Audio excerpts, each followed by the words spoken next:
gentlemen, welcome to the latest episode 72 apparently of the Give My Head podcast. 72 episodes, we made it. I'm Tim McGarry, joined by my comedy colleague Michael McDowell. One thing to plug, ladies and gentlemen, which is, of course, it's getting close. It's getting very, very close. Give My Head piece live on tour all over February and March of this year. We have started to write the show, haven't we, Michael? Yes, we've started to write the show, which is why one of the writers is on holiday. Which is why one of the writers is in, where is he, Malaga or somebody? We're starting on the 26th of February. We're in Downpatrick, we're in Limavady, we're in Derry, we're down south as well, we're in Strabane, we're in the Opera House. We're not in Strabane, Strabane's closed out. We're in the Grand Opera House, 24th to the 28th of March for an entire week. We're in Derry for a couple of nights in the Millennium Forum on the 6th and 7th of March. The Grand Opera House, tickets still available, but they're selling very fast. It's Tuesday the 24th to Saturday the 20th. And if you are going to the Grand Opera House, do you know what you should do beforehand? Have a lovely meal.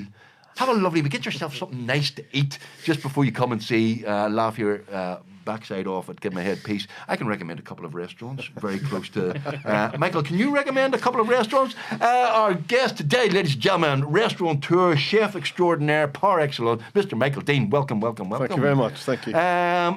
January last year, friends of mine had a very nice meal in your wonderful restaurant just round the corner from the Grand Opera House. Okay. Lovely afternoon, and they made I was there for the lunch bit, and by the time I left, because I was playing in the Grand Opera House, I had to be sober, and they were half sloshed and were having a very nice time.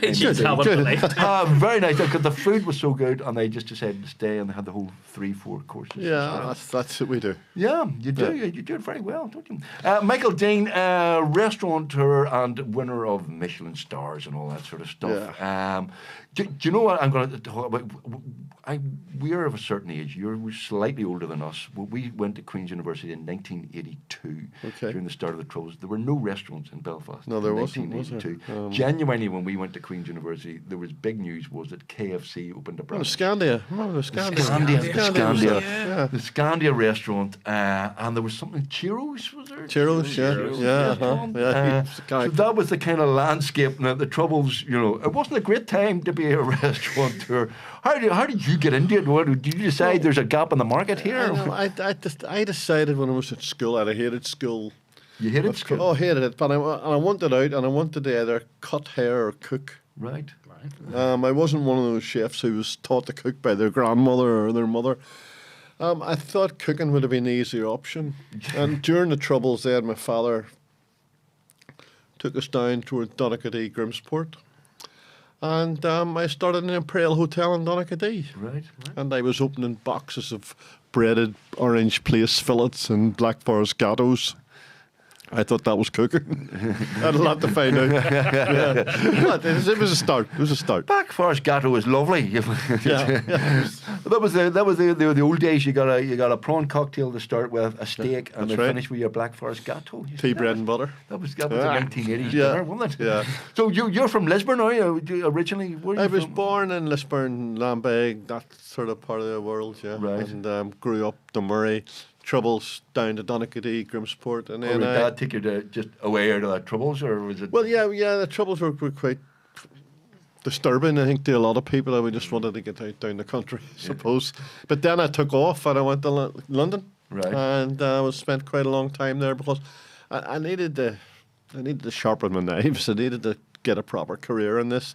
If I was going to be good at it, that had to be good. You said just at the start you wanted to cut hair or cook, but where did that come from? There was no cooking in the family. There was nothing. No, my mother wouldn't. You decided be a great cook. She didn't. She cooked what every other mother cooked. Right. Those the free bento steak and kidney pies and that sort of crack. And we didn't eat out that much.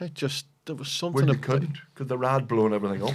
There's something about food that gave me a sense of freedom, I suppose, and probably a belief that a boy from Northern Ireland could possibly do okay. And there's a lot of boys out there from Northern Ireland doing okay now. Yeah, we're doing quite well. Are we punching above our weight, that sort of thing, aren't we? Yeah, we are. We really are, and that's a lot to do with, I think, you have suppliers like Peter Hannon, who's produced some of the best beef in the world, Walter Ewing and his smoked salmon on the Shankill Road. It's about the produce, and we've created some good produce, and we've followed in behind it, and at the end of the day, we're just cooks. We're not brain surgeons. You know, we Well- have to remember that, and we try to give people a good time. You say that. You're not Yeah. well, well, let me ask you a question then. Your father was very influential on you. Absolutely, Your father died a few years ago, and there was. And the people And we called said a new you were- restaurant And he that- was 95 After years him, 95, yeah. old. Well, that's a hell Yeah, of it was an a big innings. innings. A very good living man, Christian man. Right. Was behind me all the way from we first opened the first restaurant, Helens That's Bay. what I was going to say to you. You get into cooking. Your mum and dad go, "Oh, fuck, you get a proper job," or Yeah. you went out to London to Claridge's with it. Yeah, well, I went to Claridge's a long time in the How do Dorchester. you get into Claridge's? How do you? I just went and brass-necked it, basically. I spent the first few days in London in Waterloo City, sleeping in the cardboard box city.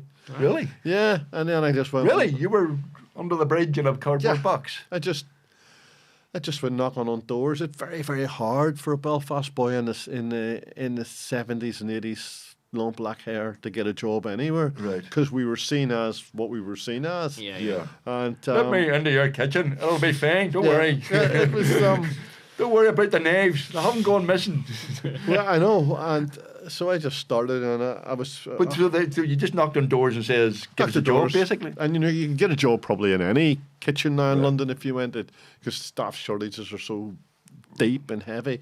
But no, it was hard. It was hard work to So get what were you into. doing? Like in Claridge's, like, how did you start out doing? What was the first I job? was basically started washing pots Right. Okay. and cut bits of this and do bits of that and just work my way up. I spent a bit of time there. And then eventually I got into my dream to work in the Dorchester in London, which Wow. was probably one of the most prestigious kitchens in the world. And I puttered along, but I was pretty useless. I remember when I arrived there, like I was pretty useless. I started at the bottom, a brigade of 150 chefs. And I was probably In the one of Dorchester. I was probably one of the worst ones. So how do you start? Like, do they start go? Well, you cook you up a wee bit of fish, or what is it? How do you like? No, you mean you work on a section like a brigade of people who put the food together. One day you might be picking beans, picking spinach, doing this, doing that, and then there'll be somebody to kick your ass to put the whole lot together. Right. You know, and you've got room service, you've got the pastry, you got the larder, you got the so there's people just put it together and kick your ass all day. And But how do people know that Michael Deane is better than Tim McGarry at putting that together and the Well, taste better or whatever? Or you're you're all- quicker or you're more or less all treated the same until you start to shine a bit Right. and work hard. And I was always a hard worker, even though I wasn't maybe the best chef in the world, but I worked hard. right. And being Irish, I think we are hard workers. Was that your dad a good Protestant work ethic? Absolutely. Yeah. Absolutely. You said he was a Christian man, and he took him. But he's very supportive because I mean, going off to London, you were quite young. I mean, with that Yeah, kind of I was quite young and came back to and fro, hoping that Belfast had to get better, but it didn't really get any better. And when I eventually did come back, I came when back did you come back? the Belfast Castle. When it reopened in 1989, I think Right. it opened, and I came back as chef there. And I thought I was going to be able to change the world. But the big problem when it got here that Paul Rankin had already bought the Arabian Nights in Shaftesbury Square. All right. Okay. And Rankin was to change the game, and I was to try to follow him. Right. And so I think that's when Northern Ireland started to turn. This is late 80s, early 90s. Yeah, it started to turn the corner, but the troubles were still quite yeah, heavy I here. remember, yeah. Still a few bombs and Yeah. hijackings and soldiers in the street. And, so I stayed in Belfast Castle for a bit. And then I decided we bought the railway station in Helens Bay with my cousin Hayden, who was a doctor on the Love Boat on the ship's camera. And we started there in, I think, about 92 or something. Right. Yeah, it seems a fucking million miles away. It's a long It really time. does. But it was the turning point. Yeah. They called it the SAS kitchen in Northern Ireland. Yeah, it was the tough place. But then we had another problem with the legend, the great man Robbie Miller up in Shanks. Yeah. Robbie Two- Shanks, two, yeah. two restaurants within a few hundred yards of each other. And Shanks was a brilliant restaurant. Miller was Yeah. tragic day. We lost him. Yeah. He died in a car accident, wasn't it? Yeah. He died in a Very Maserati in the young. back road, yeah. Yeah. Very, very sad. Great guy, great chef, good Yeah. man. I ate in Shanks once. It was gorgeous. Yeah. Yeah, and it was they put a lot of money into it. You know, they invested a lot of money in Shanks and Terence Conroy and Lady Duffer. And we were working in a railway station with water running down the walls. It was quite damp in a small kitchen. Me and my father and a couple of boys, and we did okay. We did okay. So your dad was practically hands-on and helping you when you came back, and he didn't cook, but he'd wash your pots and he'd clear right? up, and he'd do this, and right. he was in the yardstick definitely, and that's why we called Mr. Deane's after him, because after COVID the whole thing just changed. So sorry, Mr. Deane's your new restaurant. You've still got Deane's of Queens. Deane's of Queens, yeah. Which is brilliant, by the way. My godson got married there. Had a brilliant day there. Nice, lovely restaurant, Excellent, yeah. lovely restaurant. We have Meat Locker, Meat Locker, Mr. Deane's, Mr. Deane's. and I have a new restaurant in Ballyhackamore with a friend of mine called Flink, which is a gourmet burger type of restaurant. We've probably lost more when we opened. When you think about it, we lost the deli during COVID. This is the one beside the BBC. Yeah. It used to be the BBC canteen. We lost There was a Dean. deli and the beautiful restaurant. We loved The that. Vin place. Cafe was brilliant, yeah. Open that again. With Come on. Dean Decano. How much would it take? Come on. Why won't you open it again? Can you not just? Well, you know what? You're saying there's no business there. Or It's hard to know. It's hard to know what even. Well, open it happens in the again. building. Find out. But yeah, it was probably the best part of our whole portfolio was Dean's Deli but the wee story about Dean's Deli when I first opened that. This is in Bedford Street, by the way. People don't know. Right beside the BBC, there was a cafe bit which with part BBC canteen, and then there was a restaurant bit which was. But before I opened the deli, my son, he's born in Thailand, and I travelled in Thailand a lot, and I love Thai food, and it goes very well now in Northern Ireland. But I actually bought a cafe there it was called Aero.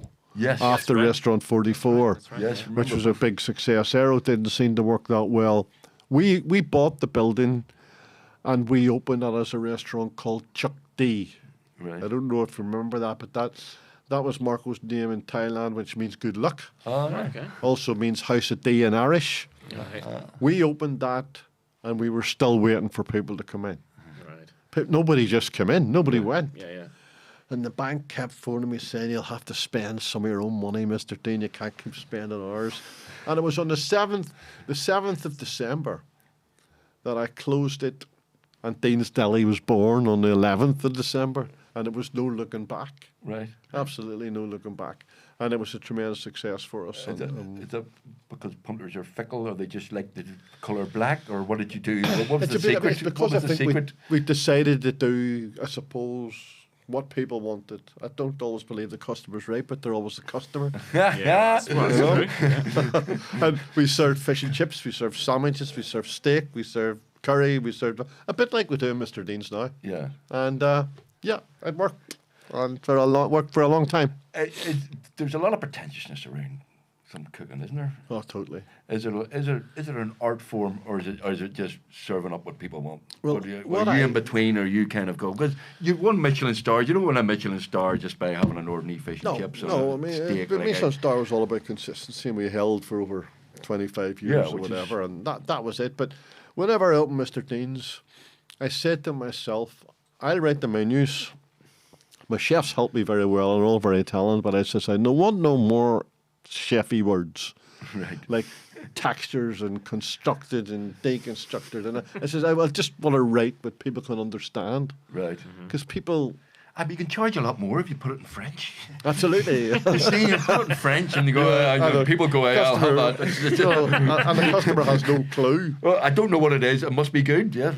But now all of a sudden we can see, if we look around, that people are actually pricing themselves out of the market. Yeah. Things are so expensive. Yeah. And I suppose one of our biggest competitors is probably Marks and Spencer's. Yeah. You go into Marks and Spencer's and buy 2 steaks for 15 quid, a bottle of wine for 5, or a meal for 2 for 20 quid, and no taxi. Yeah. You can't get one in Belfast anyway. Yeah. So yeah, I mean, we have to watch a price point, and a margin is basically being kicked out of it by the new government across the water. Right. The margins, and there's hardly a margin there. So we have to be very, very careful. Well, the hospitality is a tough industry. I mean, the margins are usually very tight, but there's a thin line between success and failure, isn't there? I mean, and you have been very successful. You've had a number of restaurants. You've won loads of prizes and stuff like that. What's the secret of that? Is that the consistency of the food? Is that pricing? Is that luck? Is that You got to be in there yourself. Nearly all and the are time. you still? I mean, you're wearing weights at the minute, are they? Yeah, well, I wear. Is that a white shirt or is that like? Are you in the kitchen every day? Absolutely. Every day. People would ask me who does the cooking when you're not there. I say the people who people who do the cooking when I am there.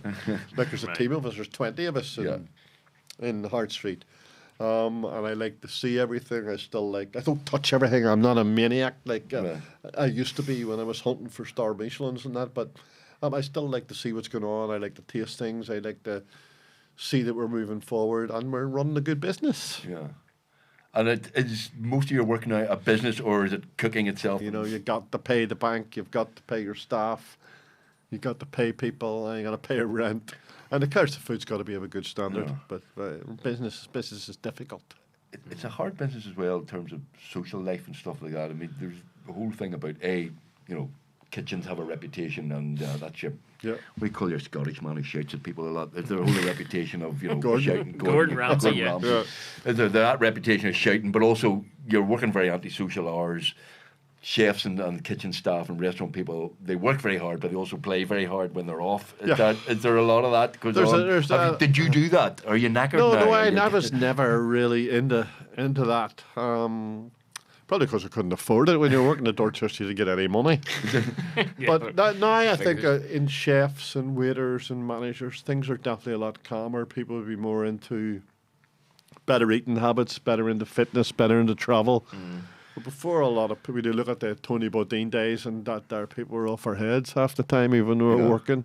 No, but there's been a big change, and hospitality, I think, is taken a bit more seriously than it ever was.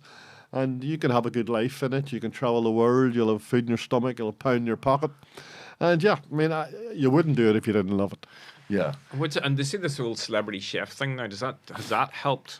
Out of that constant sort of master chef food programs? I think it did until Greg Wallace started to John Turode and whoever else started to mix it up. Oh, for goodness sake, it's woke nonsense. You can't be a sexist pig in the kitchen anymore. That's ridiculous. The celebrity chef thing. I mean, you go back to Jamie Oliver, you go back to Gordon, you go back to Michael White. People like that there, they definitely helped. Paul Reagan, he was good now. Oh, he was very great TV shows. I think he was really good media person. Were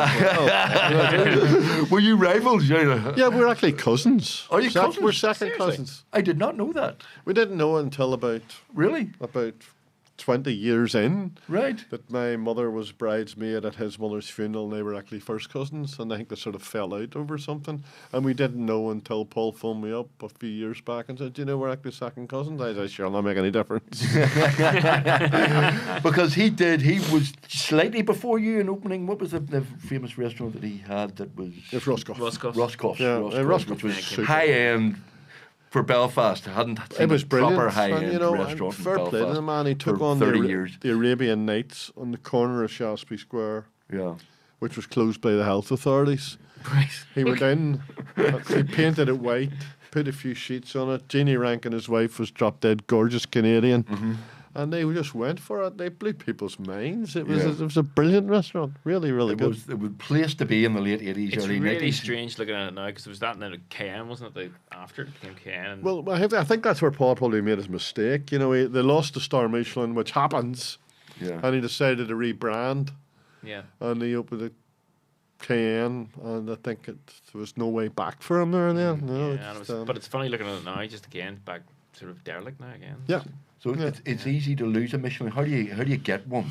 Well, you get one through.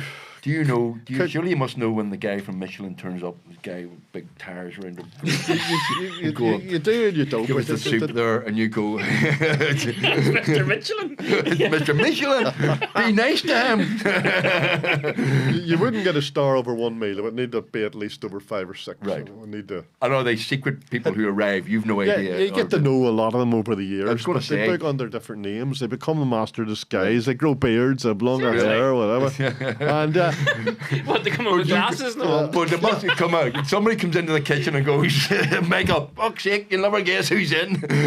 He's pretending to be so-and-so. When they're in the building, you can't change anything. You can't change the way you make the sauce. You can't get a special piece of fish, special piece of meat. You could run round to a nice restaurant and get it into 40 targets and give it You could maybe take Remember the Scania? Michelin to me was the holy grail. It's better than. We don't really have any food critics in this town, or we don't. I mean, Michelin was the Bible. There has to be a top, has to be a bottom. Right. It was a pleasure. But I mean, it's career changing, is it, to get a Michelin star? It's courageous. It's expensive. You have to pay for it. It's difficult. No. I mean, I'm talking about your produce and the stuff that you buy. Right. You know, you would like to see nice things on the plate. You know, if truffles were in season, you'd probably be expecting. They won't say you need to do this, but there's a formula to get the Michelin star, and the produce needs to be good. You can't just. You're not going to get a Michelin star for fish supper. You know. So but that does change your business. It changes your world if you get a Michelin star. Absolutely. People go, you can say you have a Michelin star, you know, with it certainly cooking did for Oscar me. or whatever. There's a craft maybe. You know, comparison, what I said to myself was when we did get it, it's not not about habit. It's what you do with it, and how you move on and how you push on and open. But did it change your business overnight from good to superb? And it did, and I mean, I'm still very much associated with it. I mean, in the newsletter this morning, it's talking about Michelin having the award ceremony in Dublin this year. Why my picture was on it, I have no idea.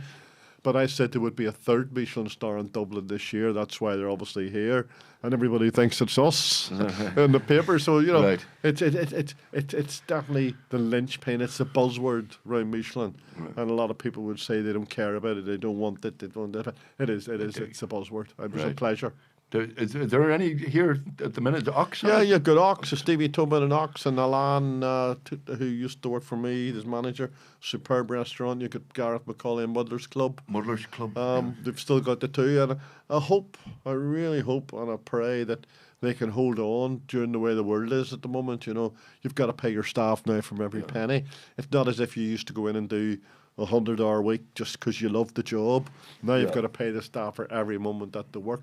The national insurance contribution, all the other bits and pieces. So you're having to pay. Well, some people would say that's good. You should pay absolutely. No, absolutely. I know, because were people exploited in the old days? You know. Yeah, well, they were exploited. You definitely were exploited, but you didn't do it if you didn't want to do it. Yeah. You know, and I just worry about his entrepreneurship buried on the 4-day, 40-hour week. Now, how do you learn your craft properly?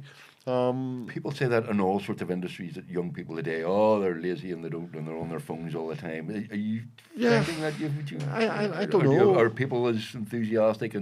No, they're definitely not. They're not? The people are not as enthusiastic, but you get some young kids still coming in who want to put the time in. Yeah. But you have to set them up and say, no, you can't work. You've already done your 40 hours or whatever, blah, blah, blah. So the high-end restaurant, especially in London, they're finding it very, very problematic with the new deal from Labour government, because the VAT rate is still sitting at 20%, and in Europe it's sitting at 7 and 8%. Right. Okay. Yeah. National insurance is way up. Down south, it's going to go down back to 9%. So for say you do £1 million of turnover, you've got to give Rachel Reeves 250 grand. Yeah. And that's not out of profit, that's out of your turnover, which is very, very difficult. Yeah. But that's the rules that we have to follow by them. We just got to have to watch that people don't cheat and start to take shortcuts in the cleaning materials, paying people this way, taking people off the street that they're not meant to. Yeah. So it's never ending, this business. It's so tight. Yeah, I mean, you're given a lot of problems there, but you must love it as well. You go in on a Monday morning or whatever and go, I'm a chef. I used to. I don't so much now. Do you go out and do you like talking? You don't so much now? I mean, in the bank, make the windows that small, they can't get back out. You know, that's the way it is. So even if you don't love it, you have to pretend you love it. I've got 100 people to motivate all the time. Right. Okay. If a sea head goes down, I have to make sure their heads go back up. Right. And in certain restaurants, you have to go out and be nice to people who you don't want to be nice to. Oh, all the time. Every day. I only talk to 4s and 6s. I don't talk to tables of 2 anymore. Because tables of 2 are having an argument. And you're interrupting an argument every time you talk to a table of two, so I don't bother. I walk past. Right, okay. Because and do you go all around the different restaurants every night, or what do you do? You're Dean's Not every one night. you're- I'm mainly in Mr. Deane's and Meat Locker at the moment, and I'm in Dean's at Queen's whenever I can make it. The Right. bloody traffic don't help getting up and in and around the town anymore. But wherever I can, I'm out speaking to guys. Well, Right. But you're of a man, as I say, you're slightly older than us. I'd like to be retired. I don't know what the hell. don't look at me. Are you enjoying life as it is? Are you winding down a wee bit? Are you letting other people take over? Or are you a control freak that needs to look at everything and see every menu and see? I know what I'm they're still. I've got my finger in every pulse. I'll not. Do you wake up dreaming? Do you dream of menus? Do you go in the middle of the night, or do you? Yeah. I think on my feet. I'm always trying to. You can't reinvent the wheel. Right. There's nothing new. There will be nothing new, even though styles change. It's keeping the whole thing ticking along. Why is Dean's so successful? I can't really put my finger on it. It's not just because of me. There's 100 other people there who work very hard. Yeah. But it's successful. There's no doubt. How many people do you employ? Sorry. Well, before COVID, we had about 160. Wow, that's a big operation. Now we're down to 80, 90, 100, depending on the season. Christmas time, we had about 100 people. Right, okay. And COVID's had a big impact in terms of throughput, has it? In terms of people coming through per capita? Well, It's the working from home stuff. I went back to Brexit, we weren't allowed any more people from European Union. Yeah. Yeah. And we used to get a lot of people from France, Germany, Russia, wherever. Yeah. And then that stopped. So they expected the locals to take up the reins, which wasn't always easy. Yeah, well done, Michael. Vote for Brexit. Brilliant idea that was. So and then COVID completely changed the whole thing. Really? To me, COVID, we lost business interruption insurance. I thought the business interruption insurance, if your business was closed, we had a policy for like £2 million. Yeah. You thought you would have got a payout, but there was always a small print, Yeah. and we didn't get a penny. Right. And we started to lose money hand over fist. Lucky enough that we got a bit of support from Tory government at the time, but the decision to close everybody down for that amount of time was diabolical. Do you get much time for your family? Where's that lovely picture of your son Marco? Yeah, Who does Marco works the- works in the restaurant with me. He said, does he work in the restaurant? Those paintings were painted by Oliver Jeffers. Oh, wow. They were the Jeffers of Oliver Jeffers fame. They were the first ever portraits he ever painted. Wow. Right. And they painted one of them, myself and Marco, Walter Ewing, Dennis Lynn, who we lost tragically, who owned Finnebrogue. The gig one for that I Dennis Lynn. have of him, I took down to Finnebrogue estate and gave to his wife because I couldn't have it. That the one that's hanging in the restaurant's a copy. Right. Okay. All right. So Marco's actually working for you now? He says I'm working for him. And he's doing very well. He's full of hospitality. He's a good boy, and people love him. And whether he will ever be able to run this business, whether he want to run this business, Yeah. I'm not so sure. It's tough. Right. It's tough. That kid just sits at home and Well, no, not really. No, she. I didn't think so. I remember Kate from UTV. Yeah. Come on, Kate Smith. When was Kate? That's a while ago. Now, That is, yeah. we'll give her my- we're similar in age. At RTE. That's why we're both Leeds United fans. by the way. Absolutely. Yeah, we're similar in age. I noticed the badge, a very fine badge Yeah, you have, yeah. Leeds United badge. I know, Yeah, you know football. Yeah, You're a Man United I'm fan. a Man United fan. You're a Yeah, fan, it's going well for us. Like. Going well for you. Going well for us. Yeah. I would go to a brilliant manager. We should have a guy called Nancy. He's from Leeds. He's really good. Okay, just snap him up. We have had certain football people on here. Like David Healy is on. Yeah. He used to play for Leeds, of course. And Damon Quinn, who knows nothing about football. There was a comment under one of the episodes saying Damon Quinn doesn't even pretend. Said, I think he's pretending not to know about football. I said, no, he knows nothing. No, about football. he's not He knows pretending, nothing no. about football. No. So did you get Leeds because you were like me, early 70s, Billy Bremner? Yeah, and the big rivalships with Chelsea and the Man U. But I just, once you're a Leeds supporter, you're always a Leeds supporter. You just can't change. And we've been through such a bad spell and another bad spell. And How it's low did you painful. get? Well, How low did we you were get? third division. Well, League One. Is it? Yeah. Yeah, we were League One. You were for alright that a far? year. That's That's right. right, But no, good, maybe better times ahead for everybody, I think. Absolutely. I've got a Leeds fan from early 70s. Lorimer and all that. Well, I'm still scarred from the 1973 FA Cup final when right. Sunderland beat us 1-0. That's I was right. in my Legionnated rig, friend Of course you Fergus Gibson's house. Was it Montgomery did the save? Was that the It was famous? yes, he was the Bob Yeah, Stokoe was the manager Bob with his Stokoe, yeah, and That's- the God, that's a good memory. tracksuit. yeah, and no, Ian Porterfield scored for them. That's wasn't right. it? That's right, yeah. But previous year we beat Arsenal 1-0. That's right, I remember that too. But yes, so Lee, do you go over? Do you watch them? Are you a big Sometimes. football fan? Like you watch every match? Sometimes I've been over, not enough a lot lately.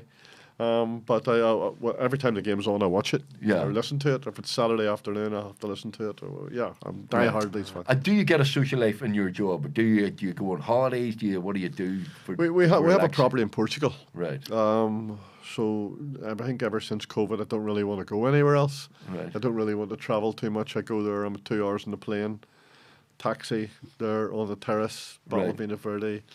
And so I used to go like once every 2 months. And then during COVID, I wasn't there for a couple of years. Yeah. Now, the whole climate in Europe's changing, so there's not as much sunshine. So I was there a few months ago. It was fantastic. Yeah.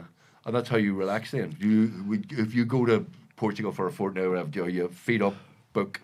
I've never Nothing. been for a fortnight. For 4 days would probably be You've never my been for a maximum. fortnight? No, never. You've never had a fortnight's holiday? No. Seriously? Never. My God. Hey, here's a question. See if you go. What about going to a different restaurant? Now, do they all go? Oh God, he's in. No, most people don't really know me there. Some people do. No, might even here. Here, If you were in yeah. Belfast. I don't go out an awful lot here. I would go to my own restaurant on Sunday in Deans of Queens. I quite like to support ethnic style of food in Belfast. I mean, one of my favourite restaurants ever was the Sun Key in Donegal Pass. All right. Places like that. And I mean, I really had believed that Donegal Pass, if it hadn't got its political issues, Yeah. would have become the Chinatown of Northern Ireland. I think we deserved that, but it didn't really. There's a few kicking about, and they're still there. Yeah. But maybe not just as powerful as it should be. After hours or something? Yeah, absolutely. Yeah. We've been through a lot of battles. Went through battles with flags and COVID. And You're not a political person at all. Your father was Christian, but you didn't get unionism or anything like that, or did you? Or are you unionist? Or are you nationalist? Do you care I about? was heavily involved in the licensing laws whenever we actually got them changed when they wouldn't let us to drink on Good Friday. Yeah. That's right. That's right. And then myself and William Crawley exposed that the bar was actually open in Stormont on Good Friday. So we changed the game there. I was very heavily involved in flags. I got into a lot of trouble whenever I attacked Mr. Ford about taking the flag down on the 7th of December of that year. All right. And we had 300 people booked for lunch, and we ended up doing 7. And it was nothing political at all. I just don't know why Right. they decided to That's not there. Yeah. And take the flag should have down. predicted the problem. Well, it got worse, Yeah. and flags was a big problem for It us. was for a couple of years. I got into a few issues there with my statements about the app mentality on that Belfast had turned it in app mentality, and I had a bit of a go at Deliveroo and blah, blah, blah, and it was seen to be a racist comment, which it wasn't at all, but it nearly made national news over that. I just want things to be right, and there was never a racist comment. I didn't use the word immigrant, and I've got something like 25 people from Nigeria who work for me, Yeah. and they're all good people, and I love them all. But yeah, that industry is changing, though. I mean, you're right. You make one comment online, and it can be blown out of proportion. But that whole industry is changing. The Deliveroo and all of that sort of stuff. It is. People arrive. Is that eating into the restaurant? People No, go, I won't go don't. out. I don't think so. I mean, as long as it's policed properly and the hygiene's right and people are employed through a proper channels. I mean, we're all warned to employ nobody through the bad channels, or you'll be fined 30 grand on the spot. So if everybody's doing everything right, but yes, it is changing. It's changing rapidly, and some people like food delivered at home. Some people like to go out, but to me, there's still no pleasure. There's still more pleasure than going out in good company and going to the restaurant. It's the best thing. Food, wine, right at table. It's a great thing to do. It is. No, I go out too much. Do you? Yeah, no, I do. You're not gonna be There's a lot of denying good that. restaurants in Belfast. I don't really like the. I did have one day in Muddler's Club. Yeah. which cost me several limbs. Yes. Liver. Yeah. But it was one of those experiences. I got a voucher for I did a well, favour that's for somebody, and we got yeah. a very nice voucher, Lovely. which it entitled us to half a starter and half a glass of wine. It was rather expensive, but no, it was a genuine experience. That you go, Yeah, very good. a brilliant experience, and you would not go there every week, but No, but there are loads of good restaurants Yeah, here. There are thank loads, God. and there are of all different ranges as well. As you say, there's Thai restaurants, Chinese restaurants, high-end restaurants, low-end restaurants. Absolutely. You know, and Yeah, that's it's got a lot better. yeah, it has got a lot Yeah. better, surely. Well, it's I mean, funny. I mean, my kids. I mean, they've gone from being this, boy, kids are. They'll eat very bland food, and they're like massively, way beyond what I would eat now in terms of Chinese and Thai and all. Yeah. It's a completely, and their palate is so different from what I grew up with. It's Yeah. quite amazing. And you're a vegetarian as well. You Yeah. can now eat now. Oh can't you? yeah, no, it's never been better time to be a vegetarian. It's great. Great. Are out you there. totally vegetarian? Yeah, Eh? yeah. So, Interested one. I know. But I am. But it used to be. I mean, you can imagine what it was like as we were talking about. There were no restaurants anyway. But in '82, in the early '80s, like Yeah. being a Would you vegetarian. like a ham salad? Well, would you like a ham salad? We can give you the No. potatoes and we can give you the beans. Take the meat off that plate. He's a vegetarian. Yeah. But you know, the whole allergy thing, the whole allergen thing, I mean, now when you see some of the orders coming in, Aye. Yeah. such and such has got this, but and all I remember there's 20 allergen on the one Yeah. food check. It didn't have this years ago. Well, maybe we thought that people had it or didn't have it, but it's a nightmare for people in the kitchen and the people taking the orders. Sure. Yeah. I'm sure it is actually. Yeah. We've got nuts in there. Nut allergies. Yeah, the nuts is the worst. The and- gluten, the gluten, and the celiac, and Yeah, come on, they make that up. Don't they? Become on, celiac. Being a actually. celiac is not being made I up. know Jake O'Kane. Jake O'Kane was in this. Jake O'Kane was delighted to be a celiac. Best thing ever happened to him. You could heard it on Right, stage okay. and moan Okay. about bread. Did he get disability grant for it? Yeah, exactly. They've exaggerated some of those, Yeah. haven't they? I'm just trying to get you in trouble again, Michael. Just say, making Michael, it the up. allergens have made them all. Oh, I know. No, because people are more sensitive now. But it's funny, no, you're absolutely right. If you go It's to- that way. We didn't have that 50 years ago. No, if you In go to my the day, restaurant 30 years ago, yeah, there was no allergens thing. It's not. Yeah. It's now. Oh, and they right. ask you about but we have to put it. We have to Yeah, I know you do, yeah. state what What's in it? we put on the menu. Right. But the biggest thing that government are pushing now, which will never work, is calories. You know, how can you put how much calories are on a piece of fish or a piece of that or whatever? Because you don't know how much butter or olive oil or anything else goes in yeah, it. yeah, how do you So I do think that? if I start putting calories on the menu, it's an On a absolute menu? nightmare. Right. Nightmare. I think in America they're actually doing it, and it usually starts there, doesn't it? Yeah, but in America they've got huge portions. I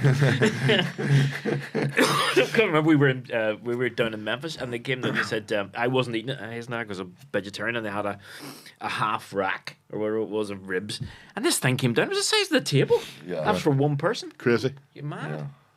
Mad. And what I hate about America is you have to tip them 20-25% or something. Yeah. And they're Yeah, very you upset. get very Whereas annoyed, here, yeah.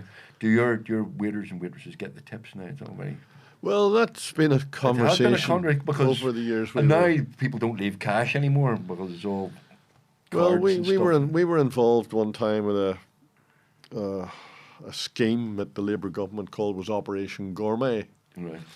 which they come in and what they did, they actually seized the trunk, what we call the trunk masters. Now, in the old days, we weren't allowed to even talk about the tips to the trunk masters. They took the tips and divided amongst themselves. Right. So the Inland Revenue said to me, Mr. Deane, the tips have not had the tax paid on them. I said, but well, it wasn't up to me. It was up to the staff to pay the tip. He says, do you not read our website? I said, do you not think I could fucking better things to do? You read it on Revenue's Of website. course, I read your website every day. So they didn't pay the tax, and the revenue ended up fining us. They wanted to fine us 150 grand, and was settled for about 80. They fined us for the tips. I never touched a staff tip in my life. So they fined you Yeah. for not paying tax on the tips that Yeah, they. yeah. Right. So now we take the staff tips. Right. Our accountant takes the staff tips, pays the taxation, then gives it back to the staff. So, Right. so there's tax on tips, basically. You have to be Seriously? taxed. Now I think it's sad, but That's the way of the world. So if I give a tenner for good service, the person who given the good service, well, first of all, is it divided up between all the waiting staff and the kitchen staff? 10% of the take will go to the staff. Right. Of all, Right. I mean, on the it's discretionary whether you give it or not. So 10% of the tip goes to staff, and then the staff have to give. But I mean, there's quite a lot of tips built up in there. Yeah. The tax is paid, then it goes back. Yeah. So we have to pay tax. On They it. have to pay tax. Oh yeah, of course. I know there's a lot of places don't do this, Right. and they just give the money to their staff, and that's But it. But legally- they'll get them. Yeah. But And that's legally, a- you're actually obliged to do that. Yeah. I have to do it because that's the law, but nobody really knows the law. It's a double-bladed sword at both ends, you know. And so, yeah, the staff work hard and they deserve to get good tips. Yeah. Wow. Hard Street is going very well. Dean's of Queens, I really like. But that used to be the old common room, didn't it? It's the old common rooms, yeah. And whenever I first took it over, the university had taken it on from the common rooms and they opened it and they called it Versity. Right. For some reason, which was a nightmare for them. I took it over, put a terrace on it, Yeah. took the net curtains down, and I opened at Dean's of Queens, and that's 18 years ago. Wow. Yeah. Wow. 18 years. I'm thinking of maybe doing a bit of work in there soon. It needs a bit of Right. maybe a wee bit of a lick of paint. We see. Well, that's what it's kind of getting at. You're not just a cook, and a chef, but you're designer, interior designer. Well, you're people a help me. business person. You're marketeer. You're all sorts of things. You're not just. Wear many hats. You wear Yeah. very many hats. But when you sleep at night, you like the best. Is the cooking, or is it designing, or is it? I just on. like to see people having a good time in the restaurant and staff Except if they're in a enjoying couple, themselves. in which case they're having a Except miserable time. twos, yeah. I'll be getting a bit of stick about this, you know. But no, I just love the business. I love the game. I think it's absolutely the best industry in the world. If it to do it all over You again, just spent an hour telling us how miserable and all the No, tax and all that, and it is the best. I mean, it is the best. It's fun. Yeah, it's not many people really survive it. Maybe because they don't put enough into it. It's intense. I'm I sure suppose it that's is. the I word. mean, It's that, when you're intense. saying you'd never have a holiday. And it's deep. Well, I mean, You what get do 4 you do days. after 4 or 5 days in a holiday? Once you've had 3 days, that's probably enough. You want to get home anyway. Michael, You know? Michael. You get a few books out, you get a couple of bottles of wine, you watch Yeah. Leeds United or reruns of Leeds United. You stay in your trousers, Tim. Yeah. Stay in your trousers. In the heat, you stay in your trousers. Well, I do, yeah. Yeah. I don't like the heat, but again, it's nice looking out at the heat. I don't like the heat. You don't like know the that. heat? No, I don't like the heat. Do you go swimming in your trousers? what? Do you go swimming in your trousers? You don't go swimming, no. You Oh, don't right, go- okay, yeah, yeah. Can you hear a pool or anything? No. Get a few good books. That's what I would love. I would love a fortnight to do nothing. Yeah, that's what I would. Yeah. Okay. You're not going to wind down then. So you're going to be carried out of a kitchen with a knife in your hand, going, "Don't forget that sauce." No, not as yet. I wouldn't wind down. I mean, I think at our age we have to watch our health a bit more. You're hoping not to turn a bad corner. Yeah. I think if them things come into play, well, we've got all sorts of difficulties. But no, so far so good. 65. I don't know if that's old or not to be. No, still it's not running these a days. kitchen, But you know. I know lots of people around our age who are doing nothing and loving it. Yeah, I know. But you yeah. know, you're not a golfer or anything like that. You know. No, my son's a good golfer. No, I don't. I never really had any time for that. And I think if I did wind down, I would probably end up being on the beach and not coming back, and I'd probably drink myself to death. You know, so, I don't think. Well, you probably know a couple of good sommeliers. So you'll go in style. I always tend to fight with sommeliers. I Do don't you? know why. Sommeliers are so pretentious. It's absolutely unbelievable. Well, two things. First of all, my godson, who got married at Dean's of Queens and had a brilliant day, is a sommelier. Round the right? corner here in Noble. Okay. And he's a slightly less pretentious sommelier, but I agree with you entirely because you do get that. And this happened in the Muddlers Club as well. You What do you get? The person comes and gives you a starter and go, this wine is from, it's the Tempranillo. Oh, so they choose the wine for you? Oh, no, they choose it. It's a Tempranillo. It was grown on the north face of a yeah. mountain in the Basque Country by a left And mineral and there you go. yeah. Well, this fucking serves Get me. that in Well, the Come on. Yeah. We don't need to know that much, do we? You're right, you're Do right. we? You agree with that? Absolutely. The wine people Yeah. are the snobs, not the food people. Especially the ones abroad. They're so... it's not necessary. It's not necessary. do you But go- the more bullshit you talk, the more you can charge for it. Yeah. But do you go to wine caves and stuff and chateaus and all to select wine or any of that kind of stuff? Yeah, no, I'm not very into wine. I mean, Yeah. I think nobody knows enough about wine, and I'm trying to understand wine. You don't really understand it till you drink it. But it's this. I mean, Alan in Ox is a brilliant sommelier. He's absolutely top dollar, and he's not pretentious about it in any way. Nor is my nephew JP McCann and Godson and Noble. Right? No, he's Okay. not pretentious. No, I know. Yeah. But yeah. It just could be a bit of a downside to it. But I mean, no, I love wine. I love food as well. Yeah. A food and wine, well, the stuff of life. Absolutely. You need them. Yeah. Michael, it's been an absolute pleasure talking to Thank you. you. Thank Yeah, you very that's much for great. being on the Give My Head podcast. If you want any sponsorship, you want any sponsor any very good podcasts, help your ailing businesses. Absolutely. The Give My Head podcast is like, and I do genuinely. People come see Give My Head piece, but go, make a night of it. Go to the restaurant beforehand. Go to the restaurant afterwards. Something. Make a night of it. Support our hospitality industry, which is a very, very important industry. I like to support the pubs and restaurants. in particular. The hospitality industry is very important for It is, Northern it Ireland, is. and Michael Deane is one of the stars of it and has Yeah. been for many, many years. Michael, thank you very Thank much you for very being much on the Give My indeed. Head Thank you. podcast. Thank you. Thank you for listening. Like, subscribe, buy your tickets for Give My Head piece, and we'll see you next time on the Give My Head podcast. Thank you very much, Michael Deane. Thank you.